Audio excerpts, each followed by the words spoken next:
لاہور میں مسلم لیگ نون پنجاب کے تنظیمی اجلاس میں نواز شریف کی قیادت پر مکمل اعتماد کی قرارداد بھی منظور کی گئی۔ اجلاس کی تفصیلات جانتے ہیں ڈان نیوز کے نمائندے عدنان شیخ سے۔ عدنان، قرارداد میں مزید کیا کہا گیا ہے؟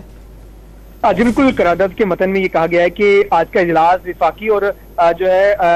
وزیر اعظم محمد شہباز شریف اور پنجاب کی صوبائی حکومت اور جو مریم نواز جو ہے عوامی فلاح و بہبود کی کوششوں پر جو کوششیں کر رہی ہیں اس پر مکمل اعتماد کا اظہار کرتا ہے، جبکہ شہباز شریف نے بین الاقوامی سطح پر پاکستان کی مالی معاونت کی درستگی کے لیے جو اقدامات کیے ان کی مکمل تائید کرتا ہے آج کا اجلاس۔ جبکہ آج کے اجلاس میں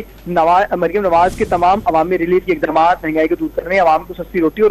راشن مہیا کرنے کے لیے جو کاوشیں کی گئی ہیں اس کی بھرپور تائید کی گئی ہے۔ کہ اجلاس میں جو ہے وہ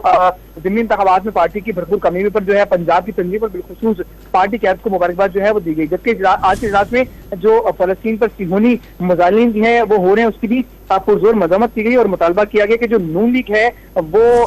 چاہتی ہے کہ جو فلسطین کے معصوم بچے اور عورتیں جو مظالم ہو رہا ہے اس کو فل فور ختم کروایا جائے۔ جی بہت شکریہ عدنان شیخ اپڈیٹ کرنے کے لیے۔